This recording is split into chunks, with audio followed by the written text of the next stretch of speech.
Так, всем здравствуйте. Мы сегодня встречаемся наконец-то с Ронном Джоунсом из Техаса, который оказался, будучи студентом, адресатом письма Борису Леонидовичу. Это произошло в апреле 1959 года. И вот прошло много-много лет, и Рон приехал к нам и будет рассказывать свою замечательную историю. So, Ron, you can proceed with the story. Could this lady come up a little closer over here? You're back in the back. Подходите поближе. She says... You okay? Я, между прочим, с того раза простыла, поэтому взяла уже... У меня уже It's cold. It's cold near this window.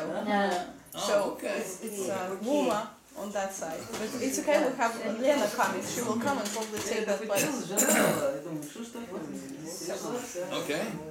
Thank you very much for coming. I wish that I spoke Russian, but I don't. I'm sorry.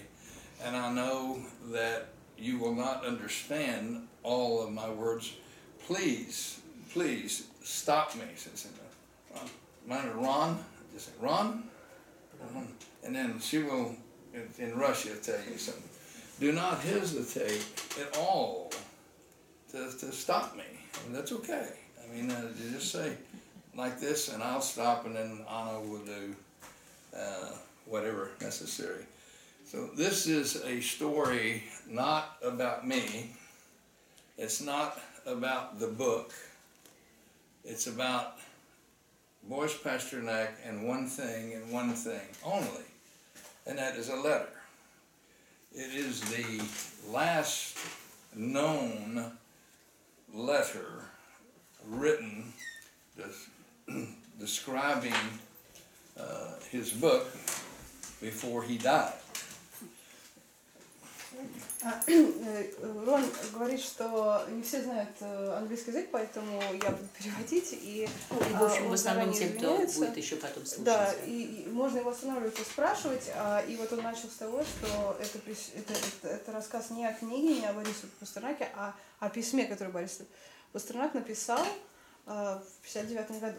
Okay, well that's good. Please, stop me, because if you don't understand me, then you won't enjoy the talk.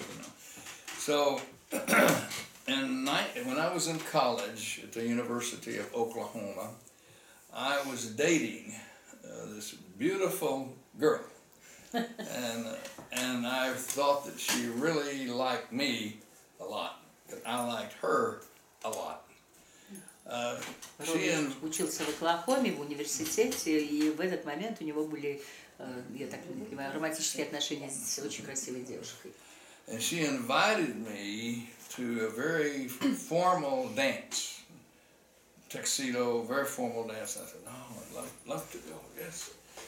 Well, one day before the dance, she called and said, "I can't go." She could not.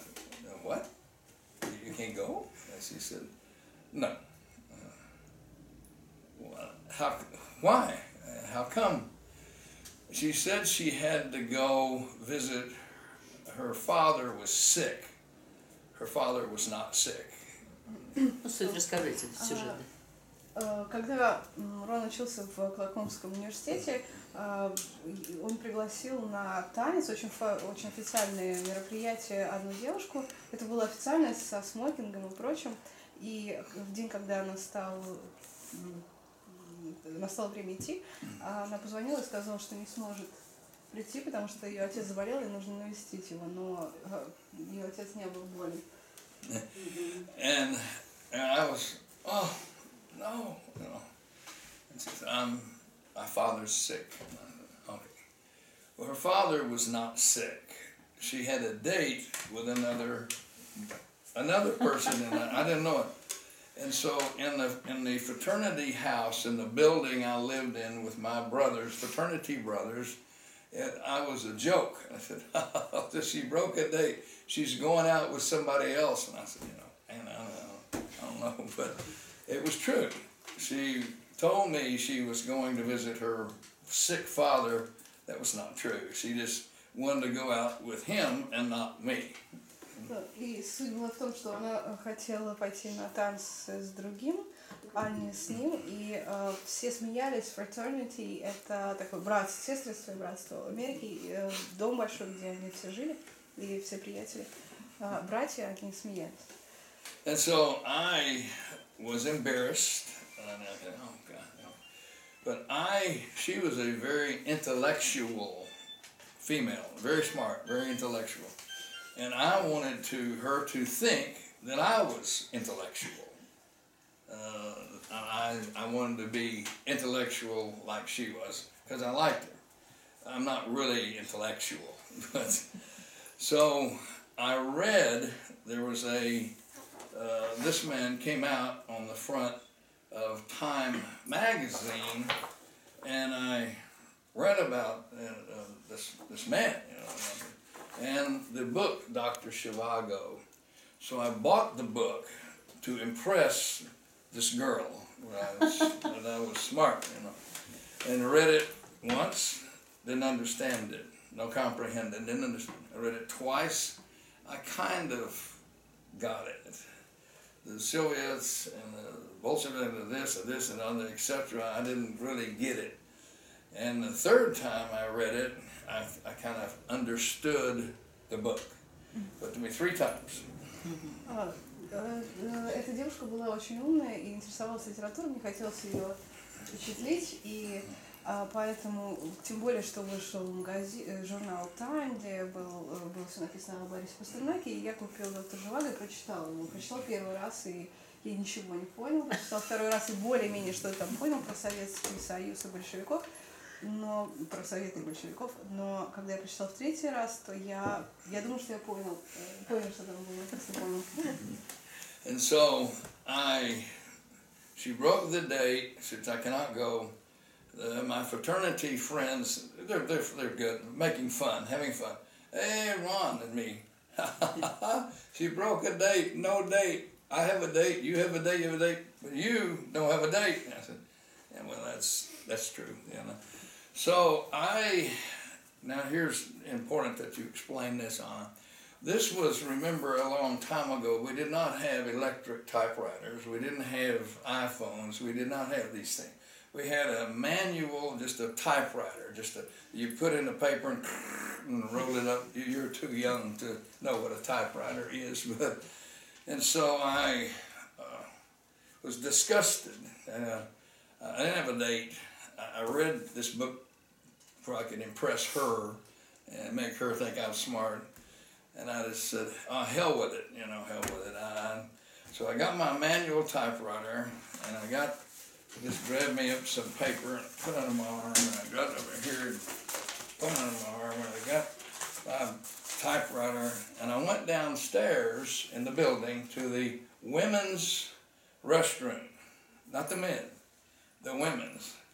And I had a piece of paper, and I wrote, out of order.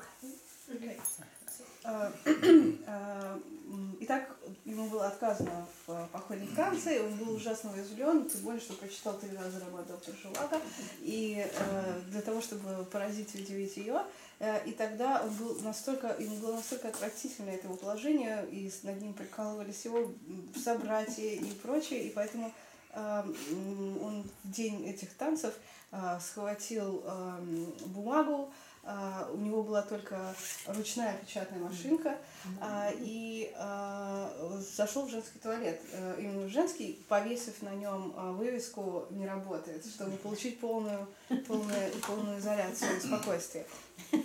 And so we were having a party.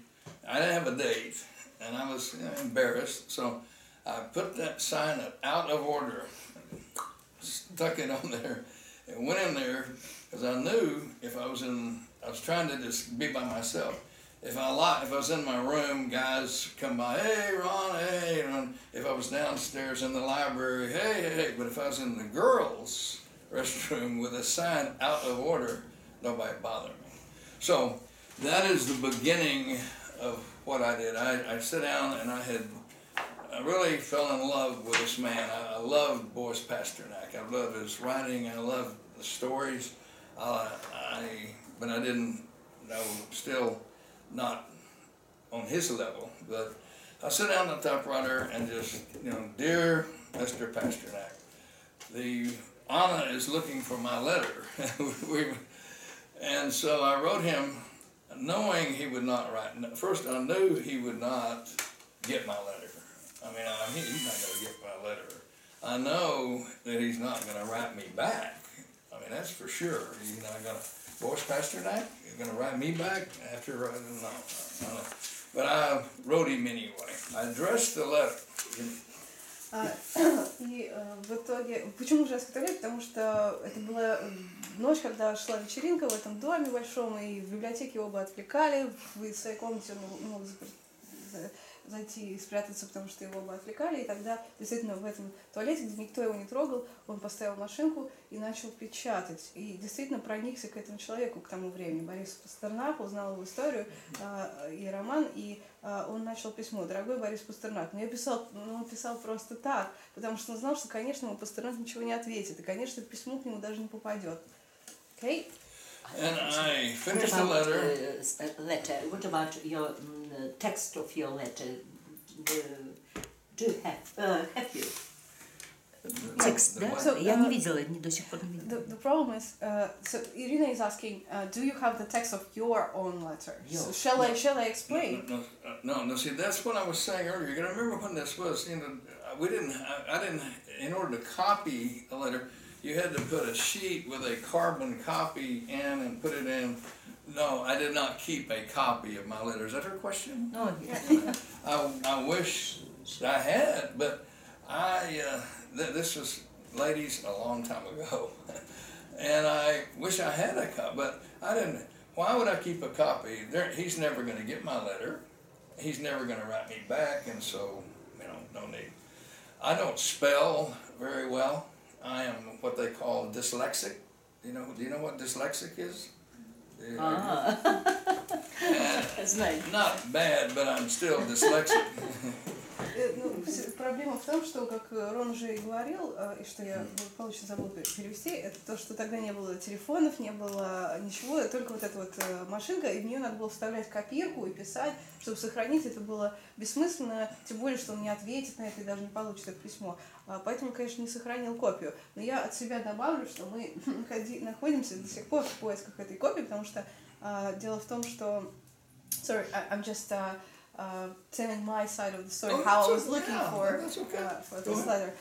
И письмо ведь все-таки должно где-то быть, раз оно было отправлено, оно должно где-то храниться.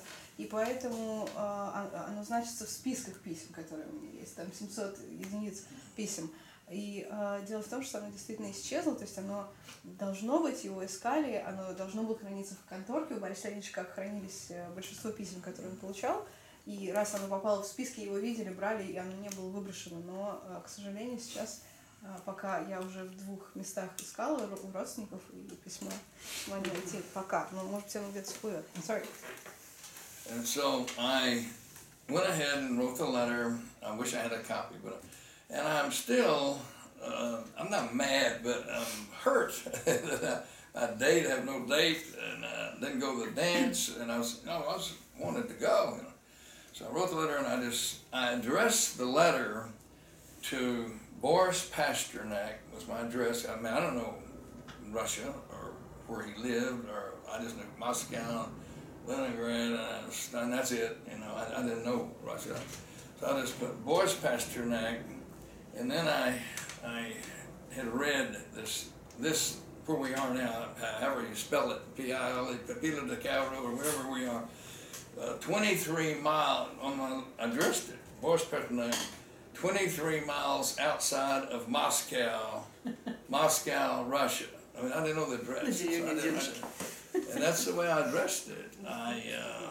Он не знал Адреса не знал, вообще ничего не знал, просто писал, это было письмо боли. Это было письмо боли и негодования, потому что он в ужасном состоянии. Он просто писал кому-то, куда-то, Борису Пастернаку, в деревню Переделкино, 23 километра от Москвы.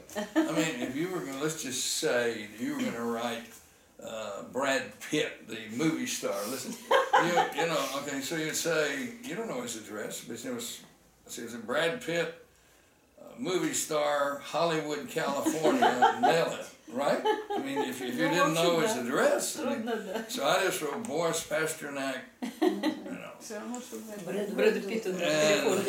And so anyway, we go on. I just mailed it, you know, and I knew he was getting very old. I knew he was dying. I had read that. I knew that I would love to meet him. I knew this, but I'm never going to meet him. And he's not going to read my letter, but I cared so much about him, I wrote it. So I just got in my car, took it out of the post office, and stuck it in the mail. Boris Pasternak, 23 miles outside of Moscow, at wherever this, how you pronounce this? Переделкино. Yeah, thank you. And stuck it in the mail. And then I forgot it. And so here is kind of an interesting... So, Рон, do you mind if I translate? Please, no, please. Рон написал письмо, и тогда Рон говорит, что он знал, что Борис Пастернак болен. Но это был 59-й год, это оставляет вопрос позже. И знал, что он далеко, и что мы никогда не увидимся, и что, в общем, это что-то невозможное, но он доехал до почтового ящика и бросил письмо туда. And so, see, where was I? The post, the mail, you mailed the letter. I mailed it and then forgot about it. So, 10 or 15 days later, I'm at the fraternity house having dinner. Just like tonight we're having dinner, we're all having dinner. And the house lady, the house mother of our fraternity, know what that is, I guess. The house mother was sitting with her, talking to her. And the waiter came up and said, the 3 men want to see you in the lobby. And I said, what? And then he said, and remember, I was 21 years old. And I said, you know, I said, what? And he said, 3 men, the police chief and the 2 men in suits. And I said, what? And I said, excuse me, and I went out there, and here was 3 men, a police chief, and then coat and tie, and I said, hello, you know, and they said, son, we need to talk to you. После того, как Рон отправил письмо, он благополучно о нем забыл, прошло 10 или 15 дней, и в этом доме, где жили студенты, был обед. Все сидели за столом, и была вот эта женщина, которую они называют house mother, то есть хозяйка дома. Они сидели рядом, разговаривали, и кто-то подошел сзади и постучал по плечу. Рон обернулся. Был официант, который звал его выйти, потому что о нем спрашивали. Спрашивал шеф полиции, а также 2 мужчин в костюмах с галстуками. И когда он вышел, действительно стоял шеф полиции, а также 2 мужчин в костюме, в галстуке, и они сказали, парень, нам нужно с тобой поговорить. So I said, you what? You what? We want to talk to you. What for? Let's just go in the library. Let's go. No, I'm not. I said, what? And they said, let's go in the library. I said, okay. So I went in and I said, I don't know why you're here, but is my mom and dad okay? Is my brother okay? Is my family okay? And they said that we'll ask the questions. You don't ask the questions. Now you're going to understand, we stop here, and this is very important. This was in an era when there was a man named Stalin and a man named Khrushchev. And this was an era that if you got mail or anything in America from a communist party or Russia, or if you got a letter from me coming to back then, they probably want to know what it's about. Most likely, they probably would. And so I realized that the man in power, like the man previously, Stalin and Khrushchev said, we will bury you, we will bury America. You know? And so to get a letter, because I didn't know why, I'm ruining my story, because I didn't know why they were there. I said, and they said, go ahead. когда они стояли там, он спросил, что случилось, почему вы хотите со мной поговорить, а они очень настаивали на том, что нужно пройти в библиотеку. Давай, парень, в библиотеку, тихо, пошли туда. И тогда он стал расспрашивать, ну что не так, может быть, что-то с папой, с мамой, у меня с семьей все в порядке. Так, вопросы будем задавать мы здесь. Нужно пояснить, что в этот момент отношения с США и СССР были крайне напряженные, а в Америке очень серьезно относились к письмам, которые могли прийти от коммунистов, и вообще любые связи с коммунистами прослеживались тогда, во время Хрущева, и, соответственно, наверное, и здесь, он предполагает, тоже письмо из Америки вызвало бы интерес. And so I said, what do you want? And they said, we'll ask the questions, we'll. And they went outside, left me in a room about this big, and they just went outside, and I was just sitting here like this. And they came back in and said, we want you to come to the police station. I said, oh, what? And said, you come to the police station. I said, no, I'm not going to the police station. And they said, yes, you are. I said, okay, I'm going in my car. And they said, okay.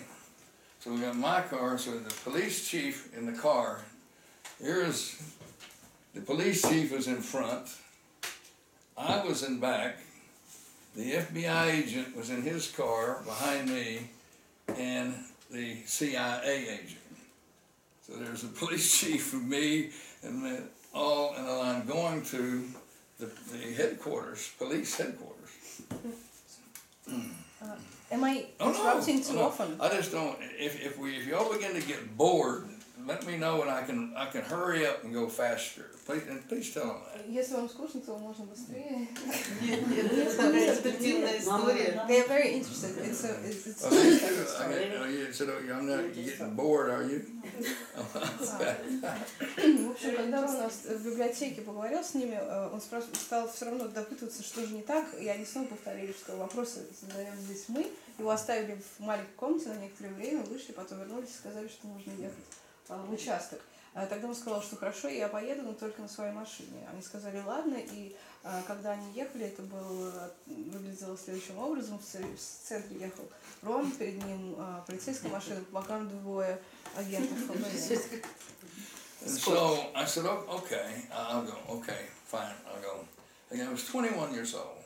I mean, I was a little bit, come on, a little smart aleck, and don't. So I took me to the police station, and we went into a room kind of like this, and it had a very bright light up here, bright light right up here, and that's it.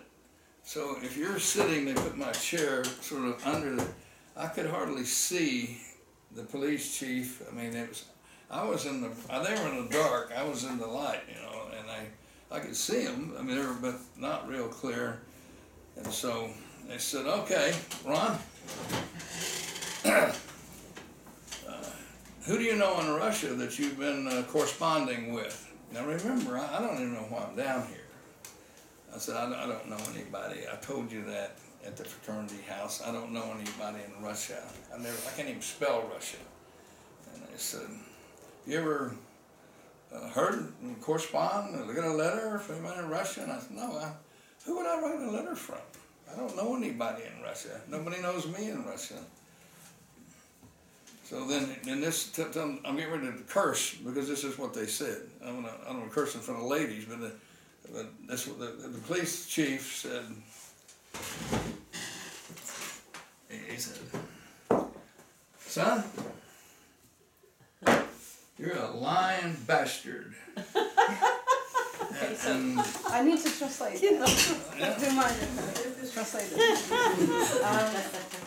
И когда они доехали до участка, его стали спрашивать, какие у тебя там отношения с русскими, почему ты с ними переписываешься, с кем из русских ты переписываешься ли. А дело в том, что он едва мог видеть тех, с кем он разговаривал, потому что наверху висел очень яркий свет, светил в лицо и блокировал весь вид. и ему было 22 года, он был довольно нахальным, и он не понимал, какого черта от него хотят, и он стал говорить: да нет, вы что, почему я должен вообще с кем-то переписываться в России, и что у меня может быть общего с кем-то оттуда, я даже это слово написать-то не могу. А они пытались все равно от него что-то добиться, и в какой-то момент шеф полиции встал и сказал: так, слушай, ты ублюдок, ну-ка отвечай, ты с кем-нибудь переписываешься из России? And so, you know, what? He said, you're a lying bastard. You have lied to us. We asked you, do you know anybody in Russia? You lied. You said no. Have you ever written or received mail from Russia? You lied. You said no. Do your family or anybody know anybody in Russia? You lied. You said no. So you're a lying bastard. Now, he said, let me ask you one more time. Have you ever written anybody in Russia? I said, and I forgot about Pasternak. I mean, Pasternak's not going to get my letter. I know that. And I said, no, I've never written anybody. Who would I write in Russia? I don't know anybody in Russia. He said, have you ever received any mail from anybody in Russia? I said, how would I receive mail if I don't know anybody in Russia? Now they don't know me. And then he had some stuff. He said, what the hell is that? Okay. And that was, you know, he said, what the hell is that? And I didn't know what it was either. И тогда ему стали все равно задавать вопросы, и обвиняющий говорит, что он врет, потому что его спросили, знаете, он только в России, он сказал нет. Вы спросили, переписывается он с кем-то в России. Он сказал нет. Получает ли он от кого-то письма? Он снова сказал нет. Но я еще раз спрошу тебя, ты знаешь кого-то из России или нет? И Рон говорит, что как я могу кого-то знать в России? Я никого там не знаю. Но ты получаешь от кого-то письма из России. Как я могу получать письма, если никого там не знаю? А это тогда что сказал? Шеф полиции положил письмо, которое вы так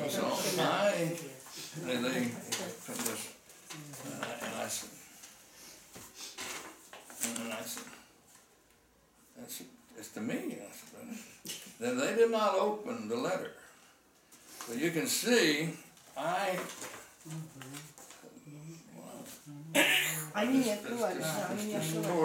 tore the letter open here, just ripped it open, and then I opened it up, and at the back, thank you for your greetings. Yours, Boris Pasternak. And I said, this is from Boris Pasternak. This is my. And then they said, all right, son, let me have the letter. And I said, no, you're not getting my letter. And I did like this. I said, no, you're not getting my letter. And they said, son, you see that jail right there? I was in this room. Here's the jail. And the CIA agent said, you want the CIA? I'm the CIA agent for the government.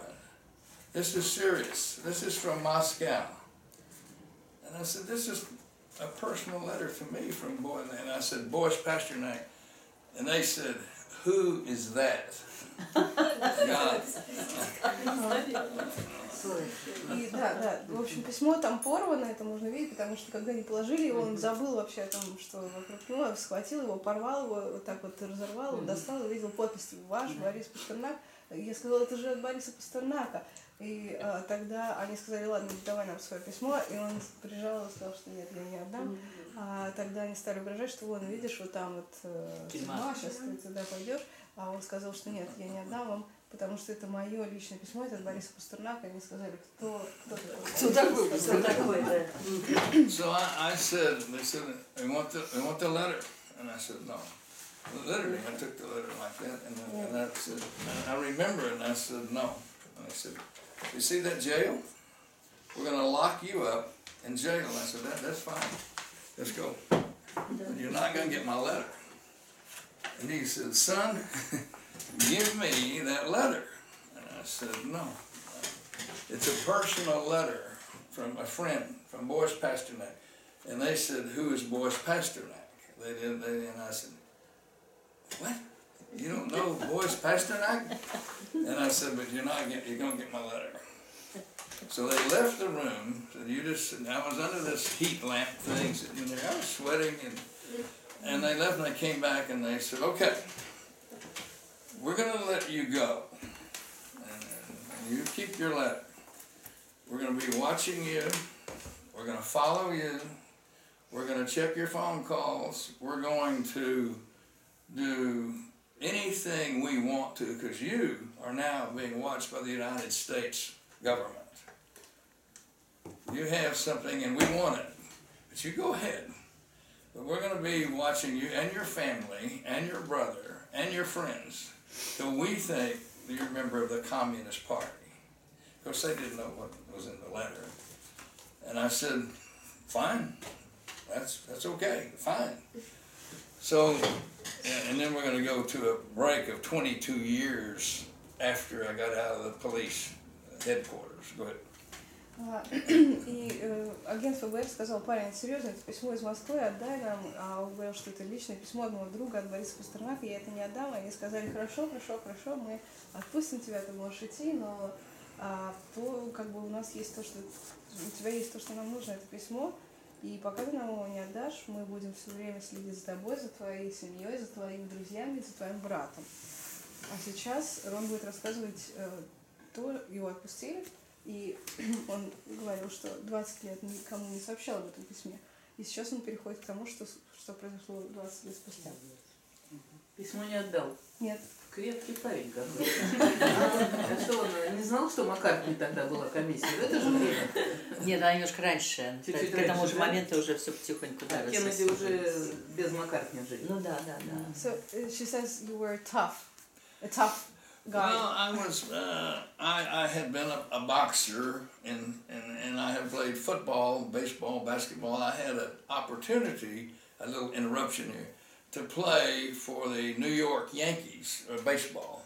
I had an opportunity to play. So my face right now has 5 stitches here now, 5 here. My nose has been broken 4 times. So it has from boxing and some other things. But my lip, I got a total of 18 stitches, in my lip and down here. I have about 6-7 stitches under my chin here from disagreements that you had. 6 швов на брови, 18 швов на губе и 6 еще. Кто это ему? А он занимался... Были, во-первых, решение каких-то конфликтов, а во-вторых, он также занимался боксом и имел возможность играть даже для Янки в Америке, поэтому он, в общем, это ответ на то, что он смелый парень. Конфликты какие? What conflicts? What? Well, you said some stitches come from, boxing and everything, and some from disagreements. What kind of disagreements? Oh, I don't know. Maybe over her. Maybe over a female. На девушек. Things that young... Ходок к тому же был. Things that young... Хорошо, можно говорить по-русски, что хочешь. Things that young boys do. So anyway, then I took my letter, and you think, oh, but you took your letter. No, I did took my letter, put it in a safe deposit box. Why did I do that? I was getting out of college in 2 weeks. And when you get out of college, you got to find a job. And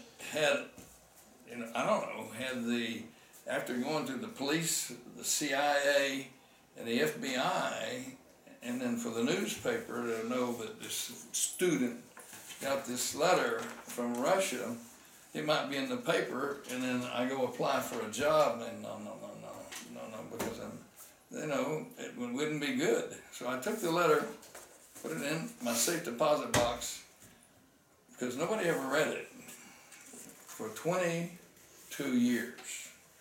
22 years. I just put it in the bank safe deposit box, and never didn't show it to anybody. Да, Рон говорит, что письмо, он сразу же, вот все это происходило весной 59 года, и через 2 недели он заканчивал колледж, и нужно было устраиваться на работу сразу после колледжа, и он подумал, что если он кому-то покажет письмо, про это могут написать, что студент связан с коммунистами, его не возьмут на работу. И поэтому он положил его в банк, в ячейку, и оно пролежало там 22 года.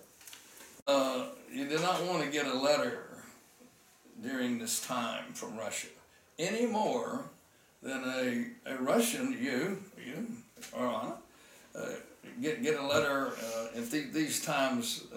Why did you get this letter? You know, and the interesting thing about the letter is Boris Pasternak, the KGB, and another law singer, they shut down his mail. He didn't get any mail. He got, during that time when they shut down, and correct me if I'm wrong, but they shut down him getting mail the last few months of his life. He could not get mail. During that time was when I wrote my letter. The question is, 2 questions. How did my letter get to Boris Pasternak when they would not allow him to get? Number 2, how did his letter get to me? Because they were not allowing any of his mail to go out or come in, is what I read. And so, how did I get this letter?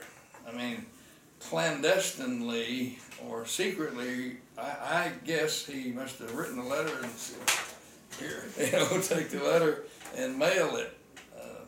See what I said? So I just wanted to add that he would get his mail blocked in certain periods. Like it was maybe a month of quiet, and then like a whole wave of letters would arrive. Oh. So I'm just working now on the list of those letters. So I'm trying to figure out the periods when they blocked it and when they didn't. But what you should know is, what is important, is that while you were writing to him, this was the exact period he was suffering from a very strict surveillance. He couldn't he wasn't even allowed. And I read that later, that surveillance, nobody could come visit him. Я просто отвлеклась на свою любимую тему. А дело в том, что, да, Рон говорит, это Анютина, да, действительно, тема уже любимая. Да, она просто у меня несколько даже статей. Да, это очень важно. В одну цепочку. И там просто история в том, что, дело в том, что Рон говорит, что в этот момент блокировали переписку Пастернака, и ему непонятно, как вообще могло письмо его просочиться сюда, и как обратно письмо просочилось в Америку. Вот здесь нужно сделать пометку. Дело в том, что не было такой, была выемка корреспонденции, то есть есть какие-то у нас даже конкретные просто протоколы выемки из почтового ящика. Но выемка в основном велась во время Живаго, а это уже было после Живаго, это было 59 год, то есть как раз когда хлынул поток писем. Пастернак их очень часто получал, и вот получал такими пачками писем, которые вот просачивались, и они оказывались у него. И очень часто получал, кстати, письма вот именно весной, когда Рон его писал, но тут нужно сказать, что очень многие из этих писем были довольно странными, то есть чаще всего просили просто автограф и фотографию.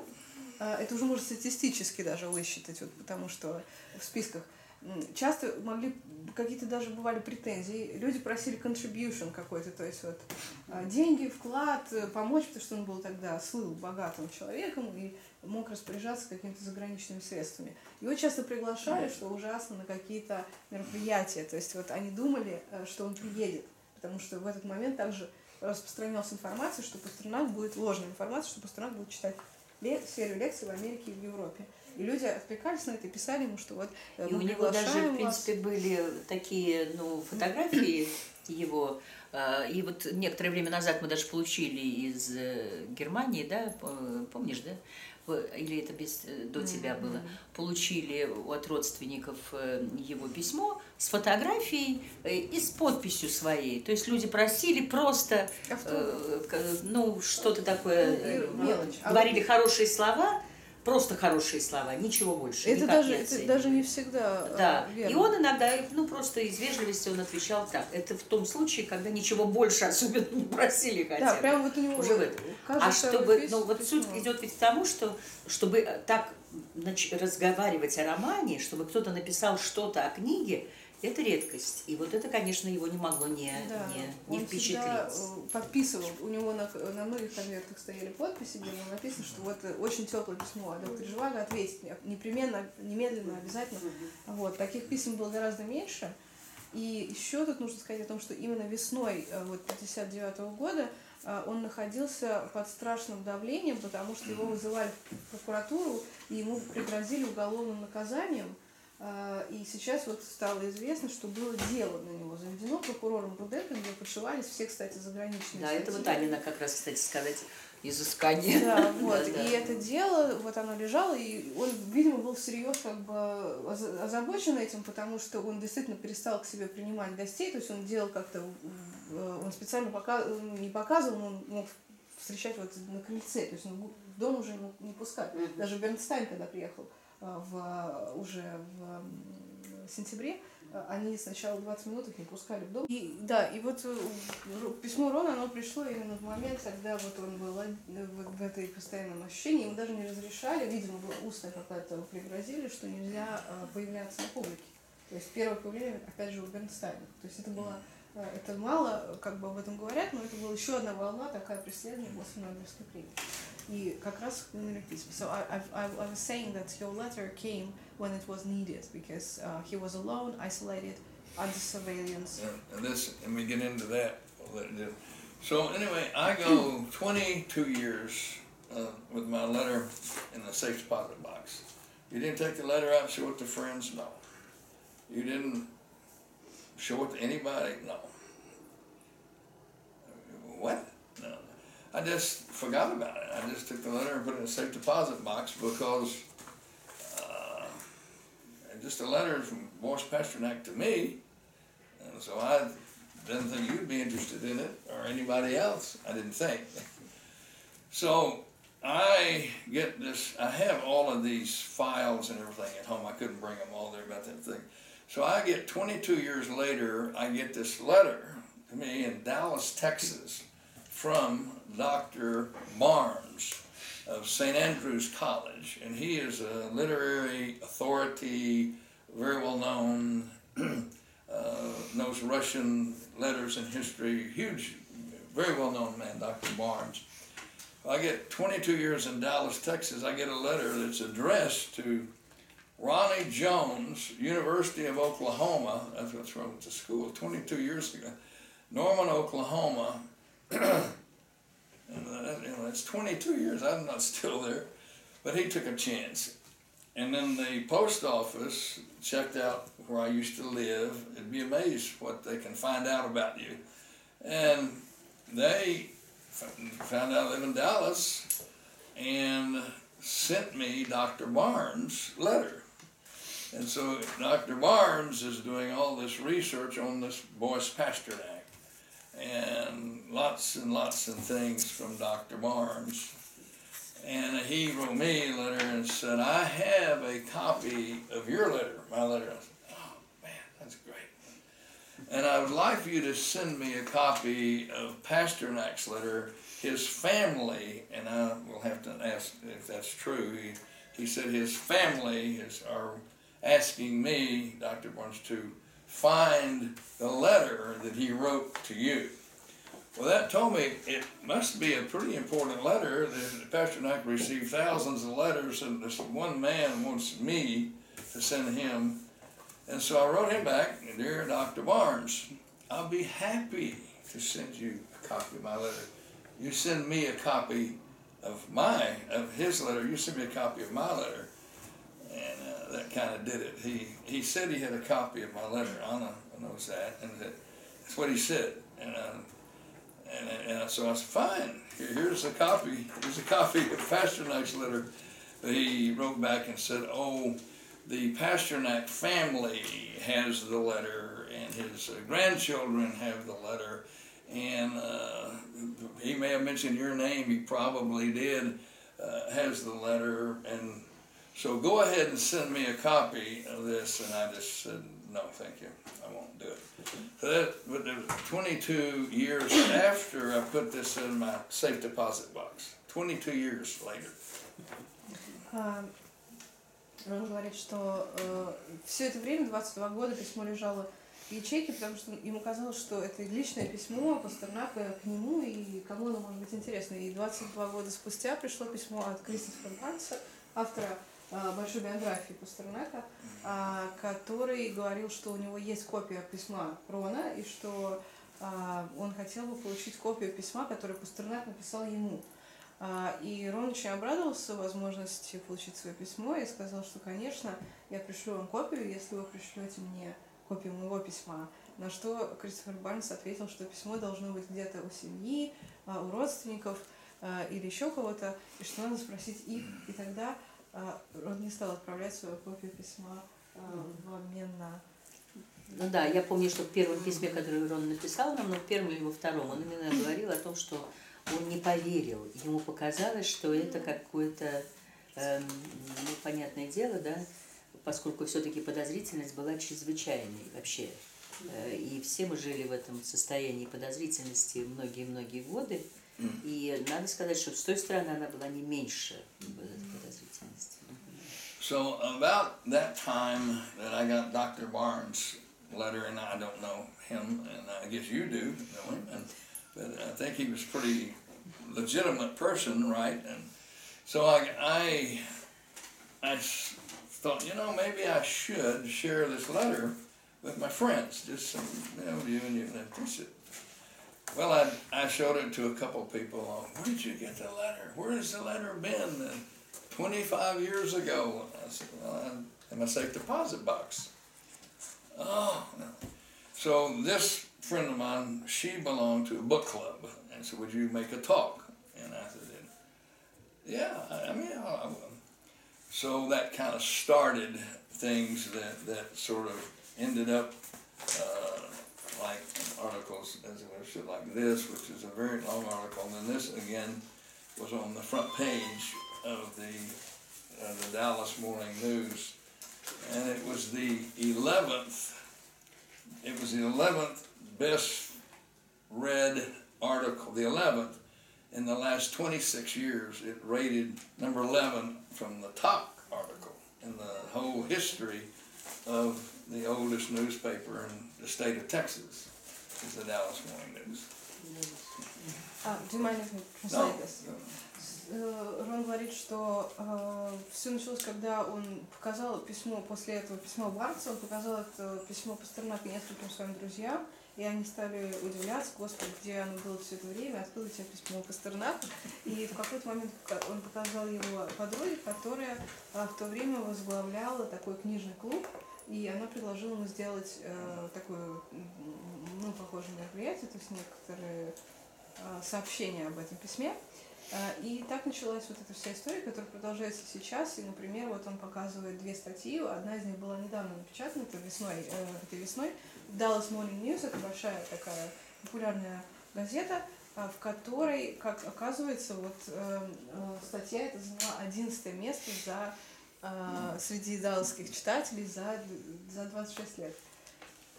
So after I gave a talk to this book club, and now please explain if you don't understand. I'm not bragging now, what I'm getting ready to say.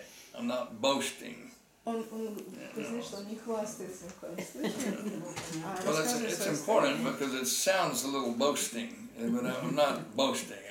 So I gave a talk to the book club, which was all women book club, no men, just women. So I gave a talk, and there was about, now don't laugh at that, they really were all women.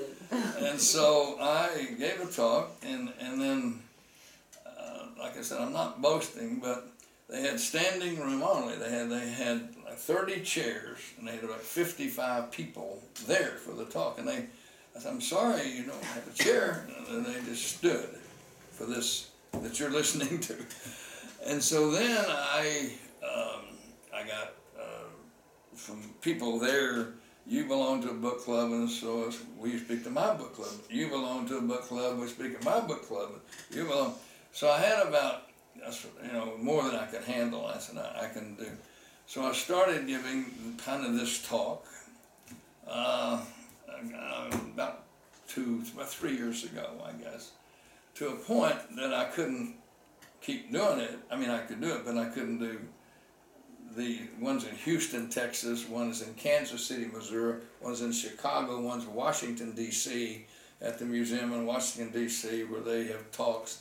One of them, I had them listed, one of them was in Houston, Washington, and at the Mar-a-Lago Trump, President Trump, his hotel, they have a book club that meets there, and they pay your way. If they invite you to come, they'll send your plane fare and put you in a hotel. And then in Dallas, I spoke to 5 book clubs in Dallas, to a point that I have a business, a finance company that I own, and I had to run my business. And I just said I would pick out how many members do we have? 80 members. How many members do we have? 45 members. And oddly enough, I chose the smaller book club to be more personal, and where you can talk, as we will do when I finish, and I'm getting close. So then I get this phone call from literally my hometown is where I live in Dallas, and they said, we want to come interview you. And I said, well, what for?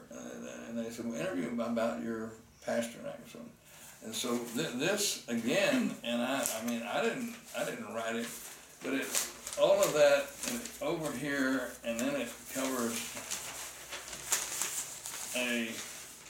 there's the broken heart spurs letter to Pasternak, and there's Pasternak, and there's the copy of the letter, and this whole thing is about this letter, about the whole everything. And then it goes on over to keep going. Dallas man has Russia with rare letter. So it's a very long article. And it won it is up for a kind of sort of a Nobel Prize, the story in newspapers. It's not the Nobel Prize, but it's kind of a newspapers vote on top 10 stories. And it's, so far I heard, I don't know this, is leading the pack. It's the leading story of interest, just interest story. And so that's nice. Он говорит, что в то время, когда его стали звать в книжные клубы, у него была компания финансовая, он был директором, и тем не менее он все равно разъезжал, он побывал в Хьюстоне, в Чикаго, в Далласе, в 5 раз выступал и выбирал специально поменьше аудитории, чтобы можно было о чем поговорить, что он, и надеется, мы сделаем после его презентации, и что его всегда приглашали. Это было очень востребованный рассказ, то есть все хотели услышать эту историю, и вот сейчас она стала такой популярной и вошла в десятку в Далласе, в этой газете. And then we're just about finished, so you can relax. I have a list, and this is a short list, not long, of out of the blue, out of nowhere. I had people call me, write me, send me a telegram about a copy of the letter, or come make a talk, and then this came out, but this is I have some others, but this was important. These are people that I gave the letter to, which includes you, and that have asked me for a copy of the letter for their museum or something. Would be one. I got the museum, Moscow Museum, and which is my visitation is with Anna, and then the United States government of America in Washington D.C. Wants a copy of the letter. They want to put the copy of the letter, and I said, hang it, and there's a museum up there that Abraham Lincoln and George Washington and John Kennedy and your favorite President Trump. And so they have asked for a copy. So, and then I received a phone call from a man who met me at the bank that I used to work at. And he said he is a retired member of the KGB. That's what he said. I said, really? And he said, yes, I'm a retired member. And I would like a copy of that, and I would like to send a copy to the office in Moscow, Russia. And I said, how do I know who you are? And he said, here's my name, here's my driver's license. Where's something about the KGB, which I was going to contact and say, can you find out if he's with the KGB? Then I got a letter from St. Andrews University, and he said the Russians Writers Union, and that's what he said, not me, the Russians Writers Union wants a copy, and the Kremlin Secretary's office. Now that's Dr. Barnes, and I have all that in writing, and it's from St. Andrews College. And then the next person who wanted a copy is Dr. Guy DeMalik. Now, Dr. Guy DeMalik is an author of he studied Boris Pasternak and came to Moscow for 22 years. And he wrote a book, and it wasn't a bestseller, but it's a pretty popular book. He wrote it 10 years ago. But his book is really, really, really got lots of information about Boris Pasternak. And have you read the book? Yeah, but she knows sometimes. And then I got a letter from Peter Finn, and you have read his book or have his book. He wrote a very special letter about the Pasternak affair. That's what he wrote. And then I got a letter from Stanford University. You ever heard of Condoleezza Rice? Have you ever heard of her? Yeah. Condoleezza? No, I mean, I don't know. And she and I had lunch in Dallas, Texas, and I said, I'll get some pictures of it. She said, no, let's don't take pictures. So she gives talks on Russia at Stanford University. You know that, or you don't know that, but so she said, I want a copy. So I kind of got to be kind of acquainted with Condoleezza Rice. And then the last of it, and we're about to run out here, is there was a... Do you mind if it? Oh, no. Ну, Рон говорит, что он также получал очень много писем от разных читателей, которые хотели увидеть письмо и просили письмо в офис правительства в Вашингтоне, просил письмо, он раньше упоминал Лазарь Флейшман, ну, Кристофер Барнс, соответственно, все, и Питер Финн, который является автором вот книжки «The Zhivago Affair». И вот, ну, письмо оказалось очень востребованным, Кондолиза Райс тоже с ним имела разговор, и они сидели, завтракали, и она, в общем, тоже интересовалась этим. Так что, да, вот, этих полицейских, которые его хотели посадить, не посадили.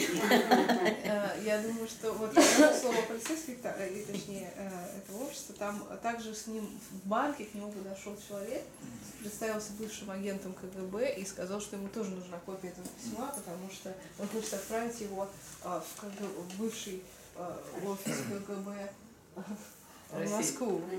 Да, и он был не уверен вообще, откуда он не знает про него и является ли как-то он связан с КГБ или нет. В общем, всем вокруг там много было. Попал парень в историю, конечно. And then again, we're about to close down here, and then we'll get into some things for you that I think you'll enjoy more than my talk. These are more fun. But came out an article in the Dallas News and in the Wall Street Journal. During Pasternak's life, Churchill wrote Pasternak, and President Harry Truman wrote him, and he did not respond. Pasternak did not. So I feel pretty good he wrote back to me, because he didn't write back to President or Winston Churchill. And then these are just notes to myself. It's just show the actual letter, and then we'll pat down. And this, of course, is the letter. This, of course, is the article that came out, and it's a very interesting article. It's all about Pasternak, between his family, but here's a picture of the dock where we are. And here in time, this was written on December 15th, 1958. So this is the article. And it's a long article, and here's pictures of you may have some of those here. Have you seen this before? Yeah. But I would like to have a look at the Yeah, article. and then she can explain. And so this is, I've got many copies, but I have the original time, but it's torn and beat up. And then this I think is more interesting than anything that I've done tonight, because this has nothing to do with me. This this will be up to you, Anna. This is very easy to read.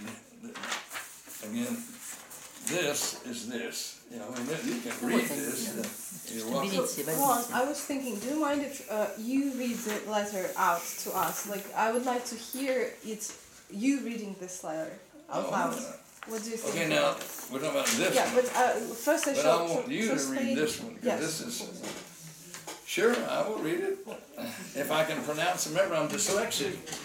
Да, Рон говорит, что он чувствует, что ему очень повезло, потому что все-таки он не ответил как известно, он не ответил Черчиллю, не ответил Труману, Пастернак ответил, хотя они хотели с ним переписываться, а вот ему так повезло, что он ему ответил. И сейчас мы перейдем к самому главному. Он говорит, что это гораздо интереснее, чем что бы то ни было, потому что это вот письмо Пастернака, и он еще раз говорит, что это не моя история, это история этого письма.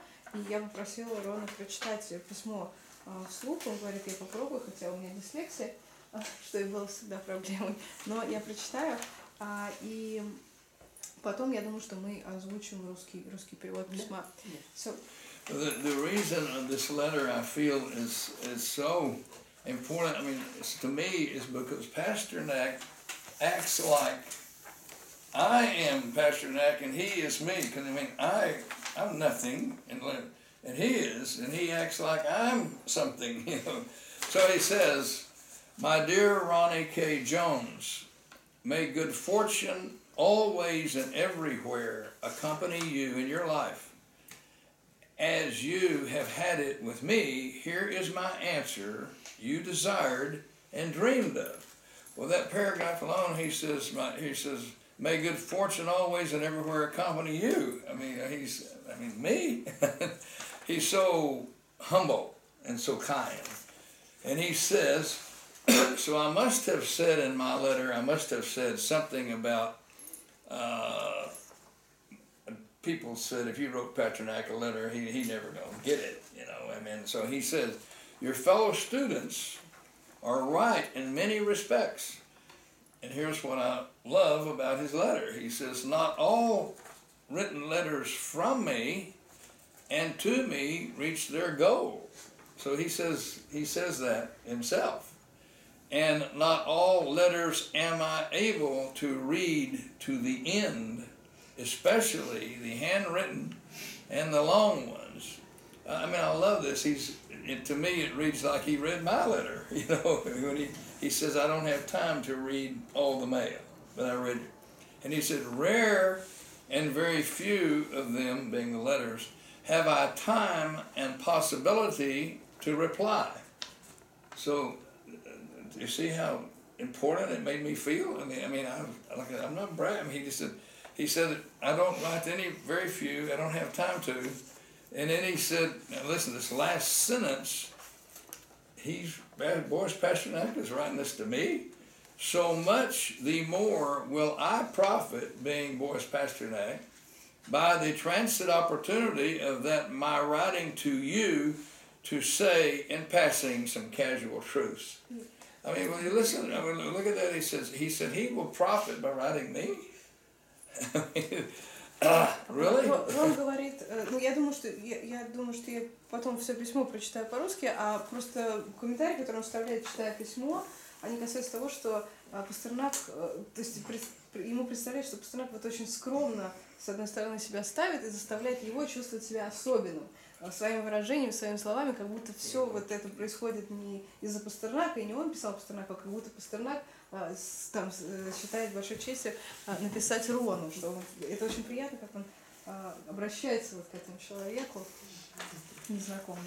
And this next paragraph, maybe you will understand it and grasp it. I've read it 100 times, and it's very intellectual. It's very Pasternak, and I'm not I mean, I have had many people, because the rest of the letter is a little pretty sophisticated. I mean, it's not just a good old boy letter. I appreciate him thinking that I am so smart, but so we'll read this together, and then I would like for you to tell me what you think he said, because this is to me. He said, I read praising Eulogistics English article on Dr. Zhivago, searching after separate hidden senses behind each word of the novel.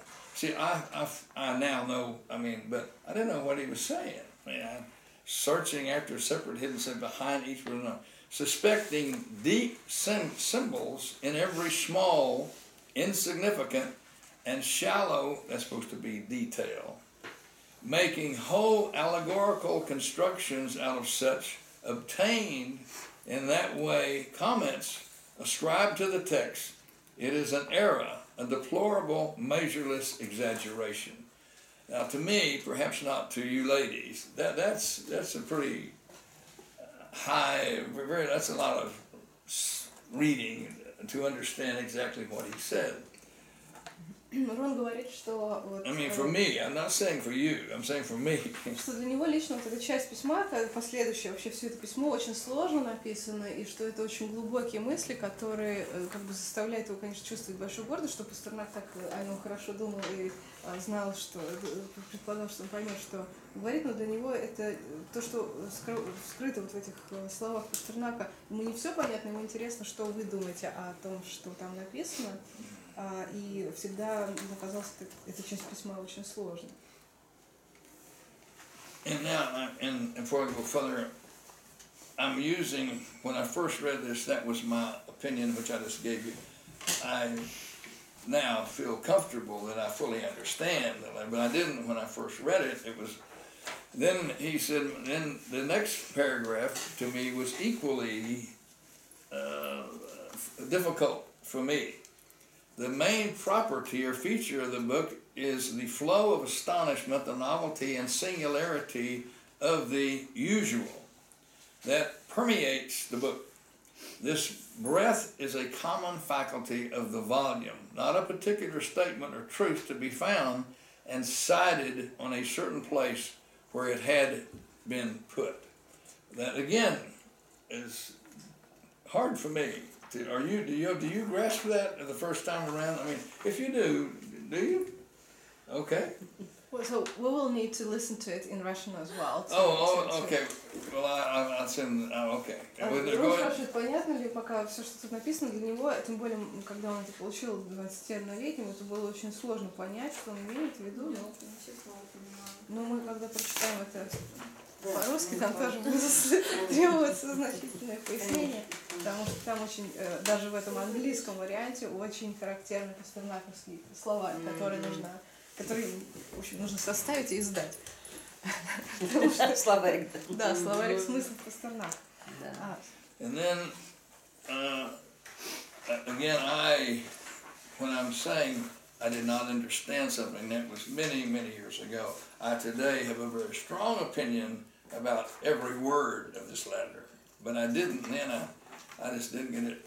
The next art in general, every art is symbolical in a whole, large sense of a directed attraction or force, and not in the meaning of rebukes or charades consisting of many partial riddles to be guessed separately and then joined together for the final solution.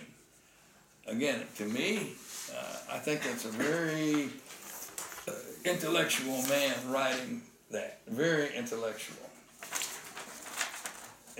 We turn it over and then the one part at the very end of this almost makes me cry of what he said. But anyway, he says, goes on, not only art, language, every language is still more symbolical, but also in the sense of the indifferent meaningfulness, in the significance of the spiritual energy or activity. Language is connected with reality and life. History of language is partly history of facts and countries, or developments and ages. You want me to stop there? You want me to go on? No, Okay.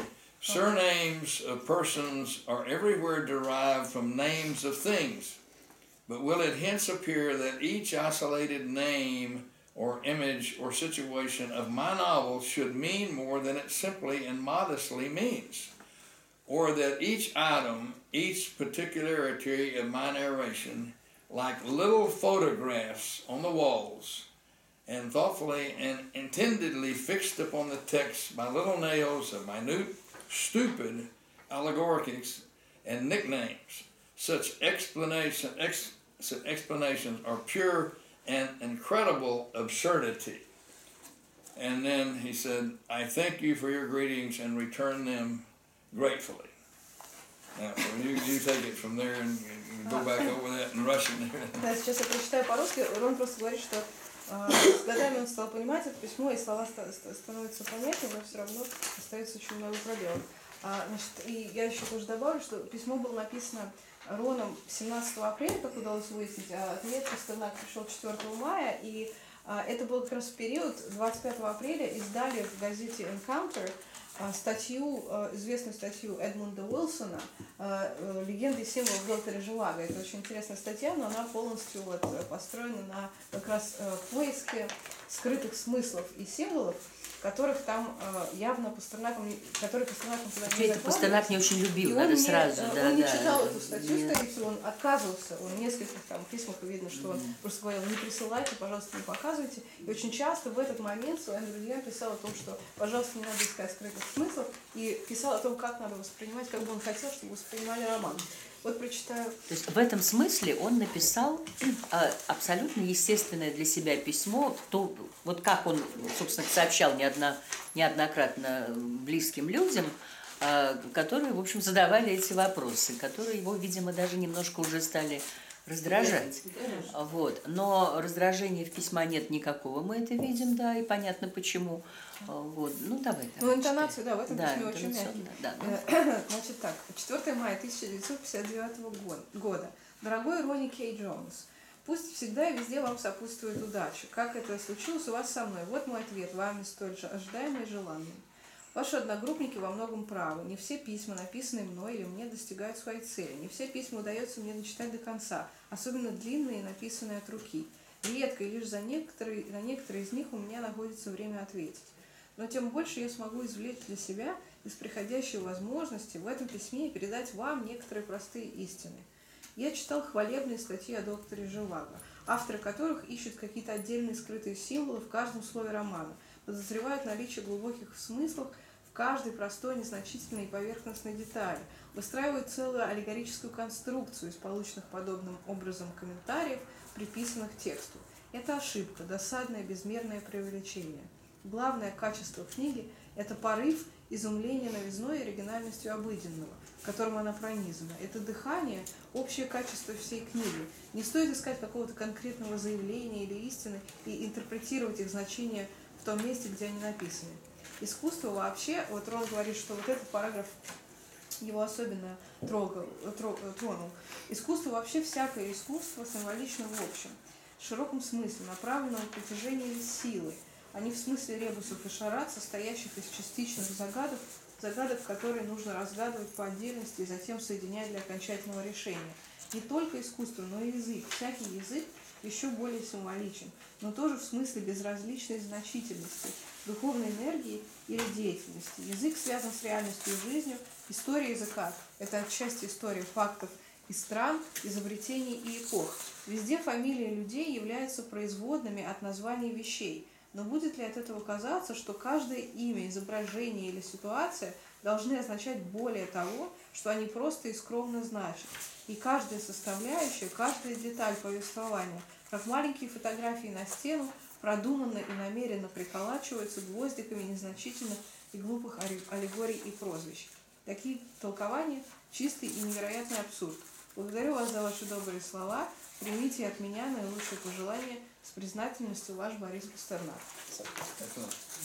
Okay, in the end, and you can relax, we're about finished. The end, this is, and again, once again, please please, I'm not, this is written by a journalist in the state of Texas that has written 3 books. She writes children's books, she writes books on philosophy, and she has a doctor's degree from Harvard, has a master's degree from Harvard, and a doctor's degree. She has a doctor's degree from Harvard, a doctor's degree from Yale in literature. Her name is Nancy Curiam, and she's very bright, very, very bright, and works for the New York Times, and the Washington Post, and the Dallas Morning News, for all 3. She is married to the man, Michael Granberry, who wrote this article. But she has her own name. She's very highly thought of. She wanted to read the letter. And she said, I want to do, I think this place should be made into a play. A play. That's what I didn't say that. That's what she said. I said, well, I don't know about that. So she said, I want to, she's very, very, very bright, very smart. And she said, may I interpret your letter for you? And I said, well, I'd love for you to. And I would now, I'm going to turn to you for this. I would like for you to read in English or read in Russian a copy of what she said that letter. She said that's what that letter means. She said that is. Oh, I'm sorry. Он говорит, что поскольку ему требовалась помощь по пониманию этого письма, ему помогала Nancy, what's her name? Curiam. It's on the back of her letter. She signed it. Right. Да, Nancy Curiam. She pronounces it Curiam or something. But this is a very smart lady, and this is what she. Now, see, I didn't write this. It had anything to do with it. She said, here's what I think, and handed it to me. So would you read it out loud, or read it in Russian, please, where they can really... I might try and translate it from English into Russian. Okay. Но она просто, да, она выпускница Йейла и Гарварда, у нее докторская степень, она также работает для New York Times и Dallas Morning News, и она жена Майкла Гранбери, который написал вот эту статью про Рона, и она согласилась помочь и попытаться с своей точки зрения, она также автор детских книжек и еще занимается философией, пишет какие-то философские книги. Вот она постаралась проинтерпретировать это письмо. It really helps all for the whole evening. This is what the letter really is about, in her opinion, and I agree with her. It's kind of, in parts, it's kind of embarrassing to me, but that's okay. Go ahead. Значит, для Ронни Джоунса письмо от Бориса Пастернака, в котором отвечали на вопросы, в котором Борис Пастернак отвечал на вопросы о докторе Живаго, было что-то невероятное и великое. Из письма, которое он получил, понятно, что Борис Пастернак тоже самое вкладывал в значение этого письма для Рона. Чувствовал то же самое, да? Чувствовал, да. То же самое. Да, также испытывал такие же чувства. Ронни написал Пастернаку в очень печальном состоянии и запершись вот в ванной, в туалете, чтобы написать письмо, а после того, как девушка, точнее, после того, как девушка, с которой он надеялся пойти на танцы, в последнюю секунду, последнюю минуту отказала. И он вылил все свои чувства в этом вот уединении, он выразил такое стремление к какой-то связи и спросил автора романа, попросил объяснить некоторые смыслы в его истории. Эта просьба очень тронула Пастернака, который также в этот момент находился в изоляции после вот преследования со стороны советского правительства и цензуры. И он пишет: не все письма, написанные мне, меня достигают, и не все письма, которые я получаю, я могу читать, особенно те, которые написаны, пропущены, особенно длинные, и очень редко, в общем, эту часть цитаты я зачитывала. Кажется, что что большая удача, что это письмо от одинокого студента колледжа в самом начале его взрослой жизни тронуло сердце Пастернака, который приближался к концу своей жизни. Письмо дало русскому автору шанс рассказать о книге, которая написана на русском, и которая могла затронуть душу молодого американца в похожей степени, как это должно было быть сделано на русском языке. Если у Пастернака были какие-то сообщения, что значила для него эта работа, письмо Ронни выражало, как книга, что книга для него значила. Он все сердце вложил в это и уверял, что он многим пожертвовал, чтобы Пастернак это почувствовал. Пастернак чувствовал, что письмо Ронни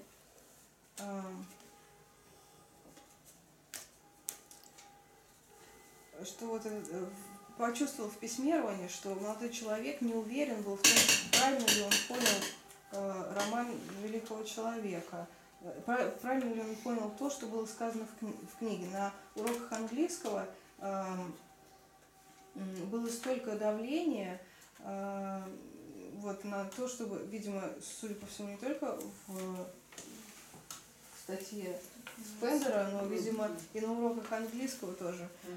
Там давили на то, чтобы читать этот символизм в слове, вычитывать все эти символы, подразумевания, какие-то значения в каждом параграфе. И Пастернак уверил Ронни, что такое научное копание просто ведет к тому, что пропущена самая главная истина и суть истории.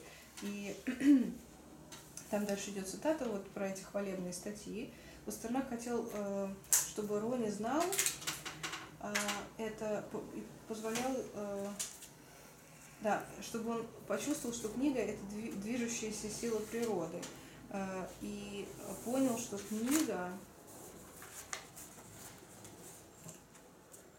понял книгу так, как Пастернак, то есть понял ее изначально так, как это было заложено Пастернаком, когда он ее передавал всему миру. И это, кстати, надо тут добавить, что the force of nature, вообще сила, понятие силы для Пастернака одно из ключевых. Это очень важно, что он это слово употребляет. Это слово тоже blow of astonishment, которое встречается в письме, это тоже очень важное понятие, которое Пастернак вкладывает в свои поздние письма после романа. Порыв удивления новизной. Еще там есть эта символика, которая описана также у Вячеслава Иванова. Эта колышущаяся занавеска. Про нее тоже Пастернак писал в подобных письмах, что реальность нужно воспринимать как что-то, находящееся, у Иванова написано за колышущейся занавеской, но на самом деле в письмах у Бориса Ильича часто значение подразумевается другое, что жизнь — это не просто картина, а это еще картина, которая движется ветром, то есть это картина на занавеске. И это движение, сила, эти два понятия очень важны, он их вкладывает тоже в письмо и Ронни. И это тут написано в этой трактовке, что это письмо, последнее письмо, которое написал Пастернак, но мы знаем, что он еще писал письма до 60-го года, хотя все постепенно меньше и меньше. И это было письмо, которое наполнило Пастернака спокойствием и радостью, потому что он знал, что эта связь через поколения и континенты с молодым человеком, которому понравилась книга, осуществилась, то, что он и задумывал. И Пастернак уверил Ронни, что все-таки он понял эту книгу, читая письмо и отвечая ему, и это письмо, которое написал Ронни Пастернаку, и то, что он прочитал его книгу, это в свою очередь уверило Пастернака в том, что он выполнил то, что он и надеялся совершить в искусстве, и что это даже было больше, чем он рассчитывал. И поэтому Пастернак заключает словами «спасибо» и с благодарностью возвращаю вам ваш привет, ну или ваше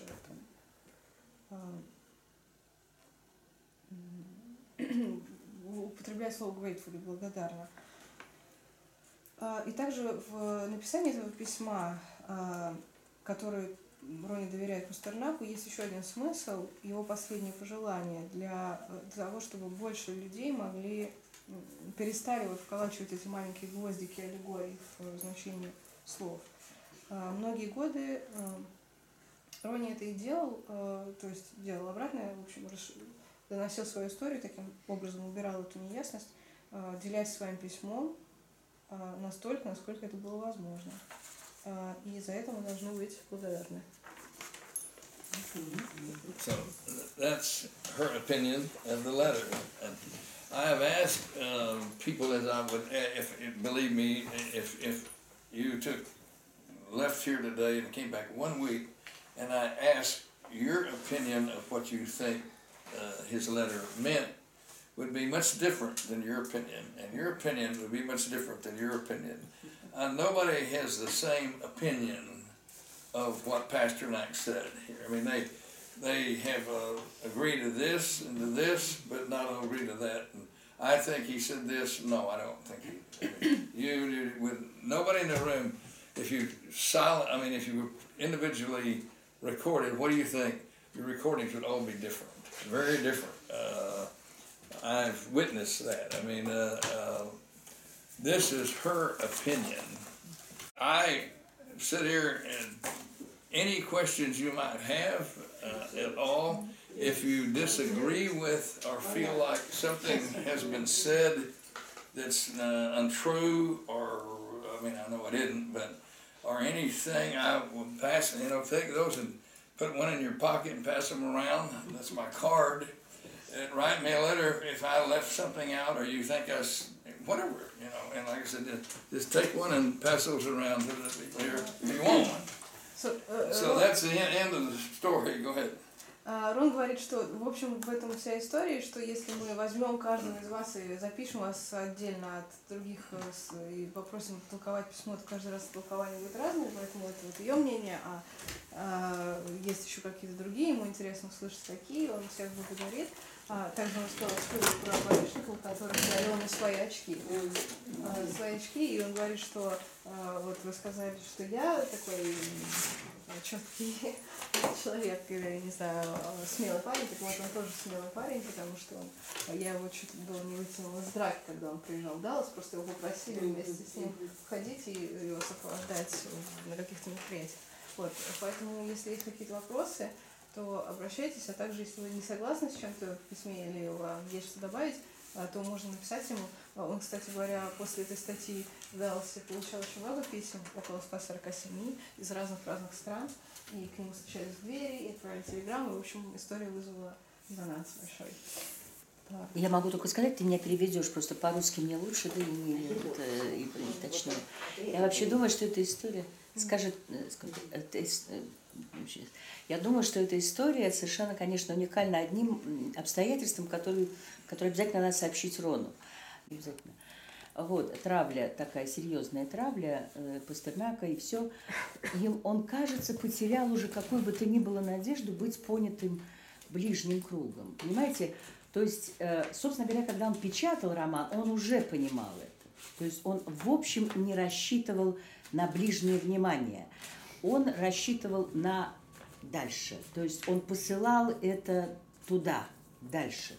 И, собственно говоря, время показывает, что так оно и есть, мы его получили. Ура, ура, мы его получили. То есть вот теперешние дети, которые читают этот роман не так, как мы, они читают его в полной, по-настоящему. То есть они его раскрывают, во-первых, это уже для них не сенсация, а книге вредит сенсация, да? Это никакая не политическая история, это абсолютно совершенно гуманистическая история. То есть это вообще рассказ, чрезвычайно важное сообщение Пастернака. Вот оно идет дальше. И то, что он совершенно неожиданно получает вот это письмо из далекой страны, которую, что там Америка? Америка это вообще, в то время для всех это что-то абсолютно невероятное, да? этот занавес железный между нами, да, в голову не приходит, что мы можем туда ездить часто. И да, кто вообще? Ну, это нечто сказочное, я бы даже сказала уже. То есть Голливуд более реален, чем вообще реальная Америка. То есть фильмы чаще видели, чем Америку. И вот это письмо, оно отчасти было каким-то... Вот оно все-таки было символичным. Пусть Борис Леонидович меня простит при всей его нелюбви к всяким символическим штукам. А оно, конечно, было отчасти было письмом из будущего. И вот это его пронзило вовсю. Я думаю, ответил он... Вообще он ответил всем нам. Это письмо, это ответ всем нам теперешним. Как ни странно. И оно и читается так, правда? То есть не мудрите, говорит он, не считывайте того, чего нет. Читайте то, что есть. А есть, оказывается, очень много. И ничего оно не зашифровано. Оно совершенно прямое высказывание и очень такое полноценное. Скажи. So Irina says that it's fantastic how it all happened, that you got this letter because I'm sorry. It's fantastic how you got this letter from Boris Pasternak. The whole story is amazing because actually we know now that Boris Pasternak then when he was when he wrote the novel and it was published in Italy and elsewhere except for the Soviet Union, Boris Pasternak just never seemed to stop believing that it would reach his nearest and dearest, like his circle, or people around him, or people of that time. So he was kind of writing this novel for the future, and for future generation. And this works because now the young people, the young men and women and children, because we study this novel in 11th grade at school, like year 11 at school. So people are reading it as he wanted it to be read, without those inner hidden senses or anything, but just the whole thing, embracing it. And your letter that you received from Boris Pasternak, and which found us here in this very time, at this very time, like we learned about it not in 1959, but we learned about it in 2015. It's also symbolic, and Irina is sorry she has to use this meaning because this word symbolic, because Boris Pasternak was not fond of this word, but still she means that it's symbolic how it eventually came to us, and it's like his letter to us from the past and to the future, and this is just amazing how it all worked out. Well, let me ask you, this would be for me. I need your, and maybe I'm wrong, and just say, Ron, you don't know Russian people, you don't know what you're talking. No, you don't know it. Just say so. I think Pasternak, in my opinion, and just because I read Dostoevsky, just because I read Tolstoy, that doesn't mean anything. I think he belongs in that category, but I'm not from Russia. I'm not I think he is a great writer. I think he was a great man, not because he wrote me, but I just think he was great at poetry. He was a great, if that's what he's known for, I guess. His father was a very sophisticated man, and his mother more sophisticated. It comes from, I get the feeling, I don't know, that in Russia that he's not that highly regarded as I want him to be. Is that right or wrong? I don't know.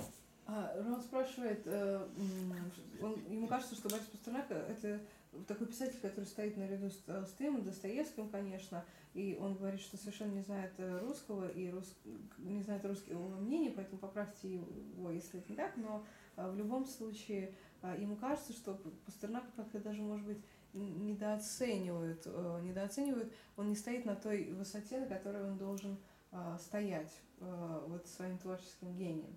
Что-то хочется сказать? Ну, это довольно трудно вообще применительно к литературе требовать дооцененности.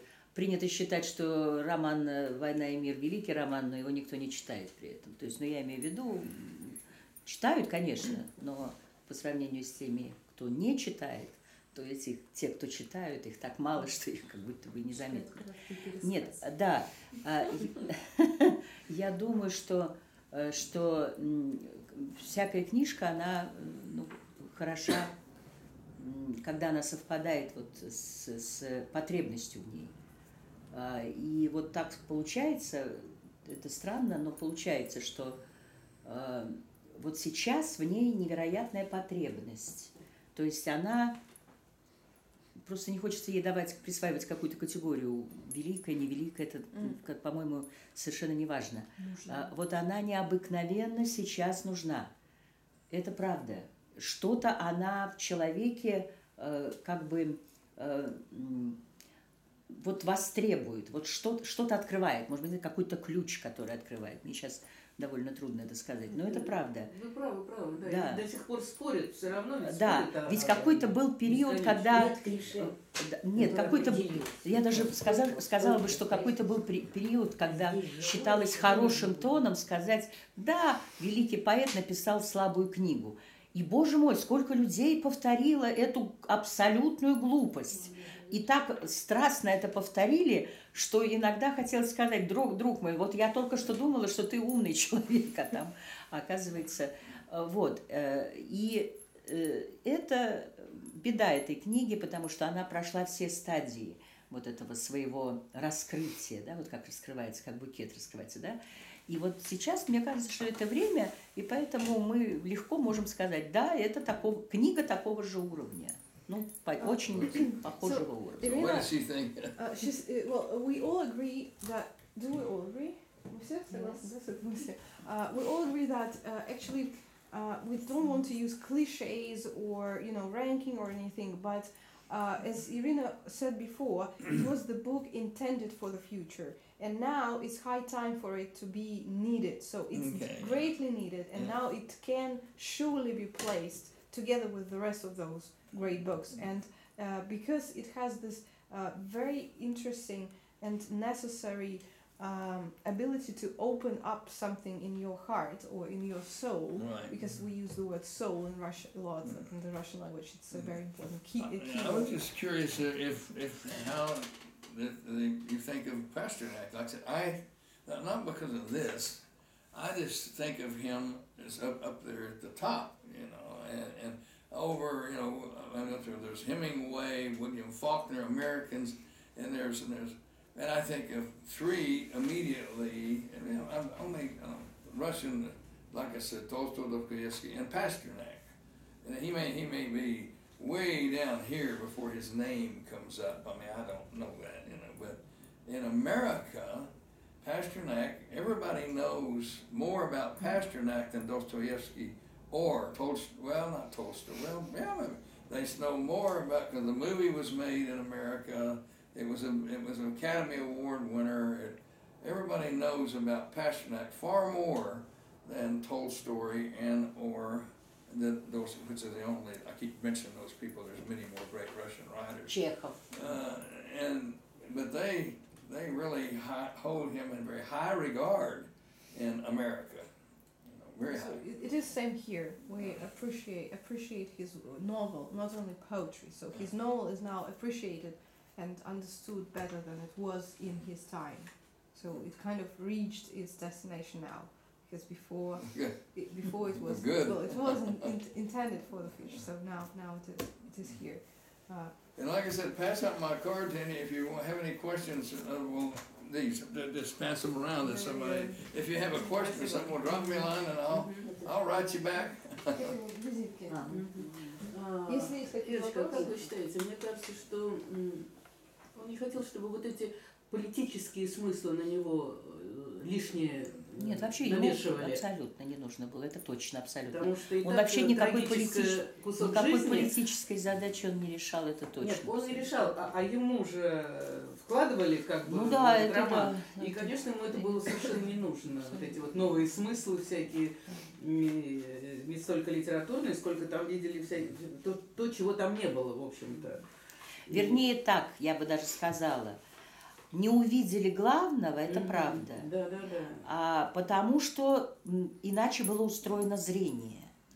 То есть к этому моменту уже были совершенно сформировавшиеся новые абсолютно люди, непригодные для чтения этого романа. У них были абсолютно уже точно сформированные всей этой общей государственной пропагандой, там всякой этой штукой, совершенно другое представление об этом времени, о революции, обо всем. Оно было другим. Оно было очень романтизировано, оно было лишено всяких таких, оно было все, ну, красивое. Вот. И вот впервые Пастернак все-таки решил, ну, как бы вытащить на самом деле не то, чтобы все некрасивое, а то, что на самом деле имеет запах. Понимаете? Ну да. Вот как бы революция не пахла ничем, а у Пастернака она стала иметь запах. Запах, там, вкус, какие-то еще вот эти вот ощущения. Ну, потому что гений, он видел детали. Да, он То, что... в 1935 году о нем написал статью и Капсон, уже все, он полностью, вот ее можно прямо накладывать на чтение романа, вот он полностью определил, чем силен Пастернак. Дар предвидения у гения всегда, он же видит дальше. Да, он видит эти детали, и они складываются у него, и все, ничего больше. Вот. И поэтому, то время, при котором эта книжка выходила, она не могла так прочитаться. Я имею в виду именно современниками в этой стране. А вот в другой, особенно теми, кто уехал, и вот этот был вдруг оказался необыкновенный разрыв, но память еще так как-то, ну, законсервирована. Там была реакция живая на книгу. Книга была оценена все-таки очень много.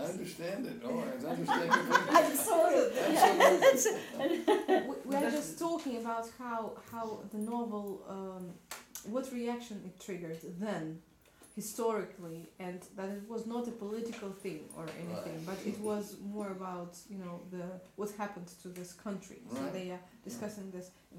Можно я задам тогда вопрос? Да. So I was just, I wanted to ask you this one question about your talk earlier, because you said about my what? the talk you just gave I us. thought you said tour. I thought I was going on a tour. And the question is like this. You mentioned that when you were writing that letter to Pasternak, you knew he had some, you know, health problems or something. Only because I just read it in the paper, you know, just a newspaper. What did they write about him? Because well, I didn't keep it. Just he was ill and he was sick. He was fading and his health was failing, and that he had, I don't know what he had, cancer. I don't know what he had, but just I take some literary magazines and stuff, and they would just be just say they said, but they said one of the things that they said and is believed in America is that the KGB wanted him to die, and that they would not. In his last days, he had no doctor. He had a nurse, but he had no doctor. I mean, they did not. That's what they said. You would know more than me that they hoped that he would probably just kind of die, you know, and that they didn't really give him any medical attention. That's what Dr. DeMalik book says, and that's what Finn said.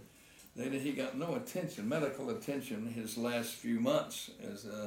And again, she can answer that far better than that, but that's what the paper said, that they was ready for him to die. Yeah. And also that the funeral, that they weren't expecting, you know, these people to show up because the communists, but they did. They came anyway to the funeral. That's the way I interpret it. Yeah, I'm just interested. I asked because it's interesting for me how they, what things they wrote at that time about Pasternak in America, because I'm researching this part too. Yeah. So I did this research on how he was portrayed in American press as opposed to here. So that's why I asked. Yeah. And